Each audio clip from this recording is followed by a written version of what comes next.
Welcome back, ladies and gentlemen. Sean with Blue Ridge Silverhound. Thank you guys for tuning in for the Monday market report for the week ending January 15th, 2023. A little bit of a typo action in there. I'm still not used to it, and we're 2 weeks into the year. But yeah, pretty busy week. And it's a get a lot more busier, unfortunately, for a lot of you guys. But there will be a total of 4 Monday market reports between now and a week from Monday. And here's the big reason. I'm going to do my regular Monday market reports Sunday night. People have said, why don't you just call it the Sunday market report? I'm like, well, Monday generally kicks off the new week, and it's a recap kind of day. So that's why I do it then. But the amazing, probably one of the finest Lincoln Cent registries is coming to a conclusion here between today and next Sunday on Great Collections. And this is the Stuart Blay collection. It's the Red Copper collection, also as its other name. So we're going to do our normal scheduled kind of regular Monday market report on Sundays. That'll cover Lincoln Cents all the way up to I would assume maybe $50, dollar coins, like normal. And these are all post 1900 coins, all graded, of course. That's what we consider the modern kind of market as we see it. But also, we're also going to do a top 10 list of some of those Stuart Blay coins that have sold between today and next Sunday. It's a set so big and prominent that they actually took the collection and split it in half, pretty much. And all the biggest coins that sold will be next weekend. So we're going to do respective kind of like 2 top 10 lists of the Stuart Blay collection. Call it a top 20, I suppose, from that collection. It's pretty remarkable. I've already looked just at the list of coins that have sold here today and can honestly say these are probably some of the most expensive Lincoln Cents that I have ever seen, let alone for them to all be in one venue is simply astonishing. And it's going to be one of those things that maybe that will exist in our lifetimes, maybe once or twice. It's that infrequent. But we're going to take a look at things, kind of gauge and see where the market is for these ultra high-end rarities. You're surely not going to miss that. So tomorrow on Monday, we're going to do the top 10 list of the Stuart Blay coins that ended this weekend, and then we're going to do another top 10 list a week from tomorrow. So thank you guys for tuning in, and let's go ahead and jump right into some of the hot action from GreatCollections.com. Starting out with a 1990 proof Lincoln Cent, right? It looks like just a regular run-of-the-mill proof Lincoln Cent. But as we know, proof coins are all produced at the San Francisco Mint, and they should have an S Mint mark. This one does not. All right, and that's notated on the PCGS label as a no S. This is, of course, the big variety to be on the lookout for. It's famous, and everybody wants it, and they want it at the highest grade level. So this one right here is a PCGS Proof 69 Red with deep cameo. This sucker is a beauty. I wish I could find one of these. Maybe one day. I'm not going to discount it right yet. But check out your proof sets for this coin, along with a few of the other missing mint mark coins as well. The 75 No S, by the way, is the big chase coin for Roosevelt dimes, and that one's worth many hundreds of thousands of dollars. So just to let you know that the potential is there. It could really make someone incredibly comfortable as far as wealth goes. You just have to find that one example. But don't discount the 1990 No S Lincoln. This thing is a beast. This one ended up selling for $6,531.24. Now, here's a variety that doesn't pop up on the market too much. I think I've talked about one of these here recently, but here's another one. 1984 Denver Lincoln Memorial. This is a doubled die obverse. It's the FS 101. In the Cherry Picker's Guide, you're going to see some pretty nice doubling on Liberty and the date. you could see the 8 and 4 kind of stretched out, a little bit elongated on there. That's like one of the featurettes of this coin. But this is one that doesn't come up too often. Scope out that grade. MidState 66 red is what was assigned to it by PCGS.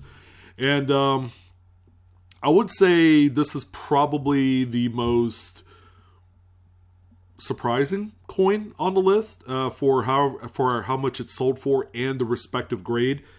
This one ended up garnering $8,781.24. There were a lot of folks interested in this. I would assume that this is probably a top pop grade. I mean, if there was a MidState 67 out there, that'd be incredible. But yeah, as of right now, this is the top dog for this variety. Another one here, this is a 1982, probably is going to end up in a registry set somewhere. This is the Zinc Composition Large Date. All right, so this is probably not everybody's favorite pick as a coin that you would certainly try and look for, but it's quite scarce in high grades. This is a PCGS MidState 68 full red example, and this one sold for $1,470.38. So the heavy hitting varieties continue to come down Front Street, and we have a 1970S Lincoln Memorial Scent, another high profile variety, one in which not a lot of people are really in tune with. This is a very scarce one, as a matter of fact. This is the FS113, double the die obverse, only found on the large date variant of this coin, and that's part of the good news, is it's a large date, which most proof 1970S's that you do come across are large date anyways, so that kind of helps you drill down a little bit of what to look for. A lot of the big varieties for this date are on large dates anyways, the other double the dies that exist. So Proof 68 with Deep Cameo was the final grade on this one. It's an exceptional coin. This one here sold for $2,079 here this evening. And again, it's another coin that most people don't know too much about, and there's not a whole lot of them out there in any grade for that matter. So if you do come across one, just know that that there is going to be some sort of desirability for these in the future. This is a good one here. I found plenty of these in my lifetime. They're all, generally pretty well circulated. It's a very nice repunched mid-mark that can only be found on the 1968 Denver. This is the FS501 in the Cherry Picker's Guide, and this features a secondary mid-mark that's punched westward of the primary mid-mark. It looks pretty similar to a few other RPMs out there, like the 60 D over D. I would say probably the 53 D over D, although that mid-mark is under the 5 of the date. But this one right here just shows up really nice. Very tough date by itself to find in gem condition. This one happened to grade the same as that other, 1984 Denver. As a MidState 66 red, again, FS501 is the attribution number on this one. And pretty nice amount of money realized on this at $4,112.49. And we also have a 1959. By the way, all these Lincoln cents I'm talking about here today in this video have no affiliation whatsoever to the Stuart Blay collection. So these are all other coins that Great Collections had consigned from other folks. And we have a 1959 here, another pretty unavailable type of variety that doesn't pop up too much, not only in the marketplace, but just in raw condition. These are, again, pretty scarce compared to some of the other more well-known varieties. This one is the FS104, so it's a double the die obverse as well. You'll look at this and see that it doesn't really show too much anything spectacular. I'm surprised that this one is even still a variety at this point. The date looks normal, so is Liberty and the motto. So, be on the lookout for something like this again. It's a MidState 66 red this time around. and it sold for $2,418.75. And the final Lincoln cent is actually a big one. If I told you that this was not a Stuart Blake coin, you guys would probably look at it based off of the price and say, oh, that was probably one of the big red copper coins that sold. But no, this is actually just a really nice out-of-pocket Lincoln cent. Very high grade, MidState 68 is what was assigned by PCGS on this 1937 dated coin. It's a Philadelphia. It's one of the more common dates, but in terms of the conditional rarity of these things, that's where these things hit a completely different stride. This one right here sold for $26,437.50, which will probably end up buying a really nice car, for some folks. But yeah, that's how much this one sold for. And no, it is, again, not affiliated with the Stuart Blake collection. It's just a really exceptional high-end registry piece.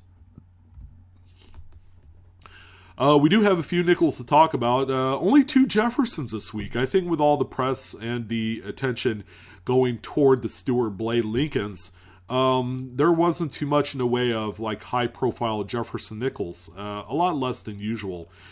So here's a rather unspectacular, as far as strike goes, 1960D Jefferson nickel. Very tough date to find fully struck, especially if you're looking for one that has full steps. They're virtually non-existent, and they join a very small group of other tough dates that have basically no chance of finding full steps. As you can see, this one is just a MidState 67 rather, and I use that term very lightly. Even though it doesn't have full steps, the grade is exceptional by itself. This one sold for $1,968.75.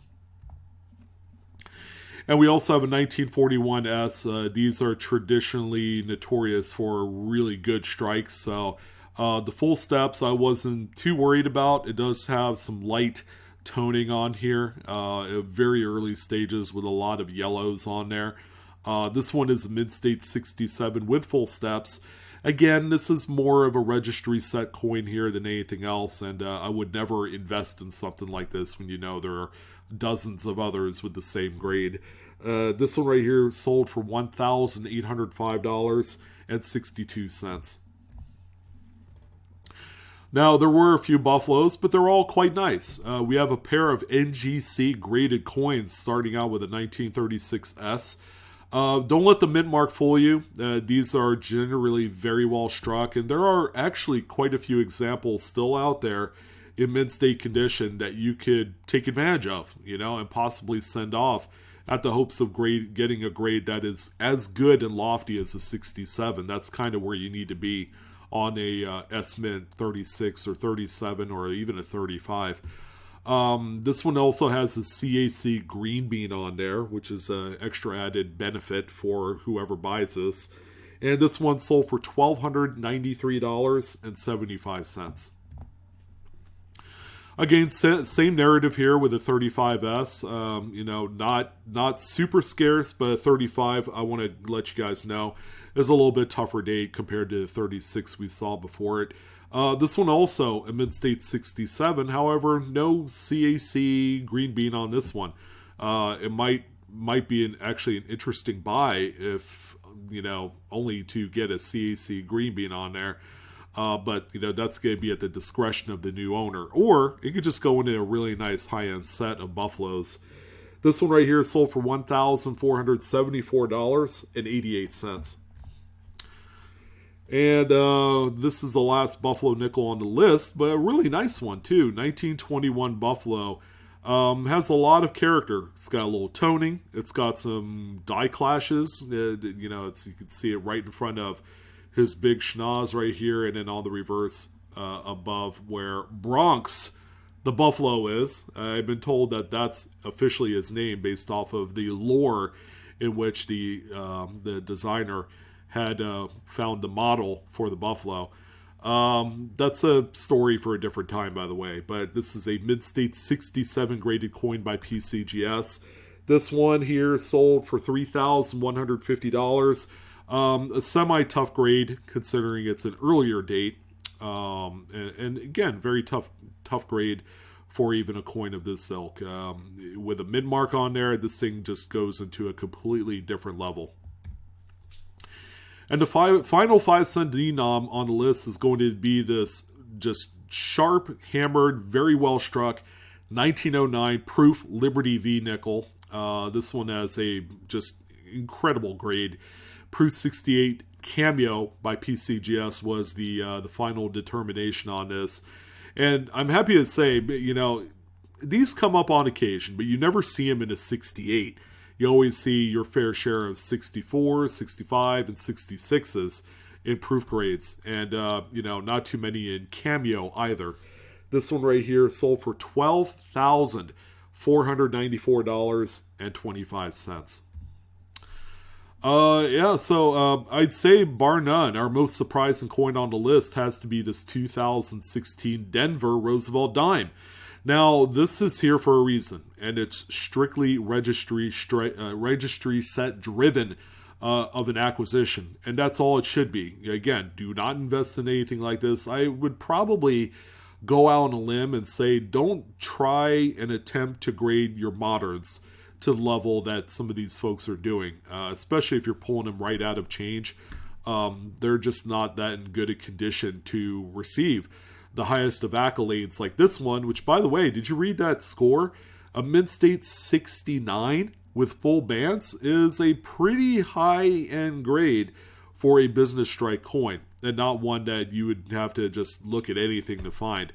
I'm sure many mid-sets were open to find this near perfect example. I'm going to retract that. Near perfect example. And the amount of money is staggering as well. $2,856.38 was the final sale price on this modern monster. A few Mercuries. How about 1945S? Good looking coin with some nice, toning, albeit a little bit on the dark side. It's an NGC MidState 67 Plus with full bands and also CAC certified as well. Just a great looking coin with a lot of character. And this one sold for $1,856.25. For you Blast White folks out there, we also have this 1942S, a very tough date to find with a full bands. And we have one right here. This one is an NGC MidState 68. You can see the FB on there for full bands. And again, this is a high-end registry piece that ended up selling for $2,617.88. And the final 10-cent denom coin on the list is one of the big keys of the series, and that's good old 1921. And it's always nice and refreshing to see one that's in this nice state of preservation. They just don't show up that often, and when they do, a lot of people take notice. PCGS graded this one as MidState 66 with full bands as well. And it shows every bit of that. Very well hammered, very, very clean reverse.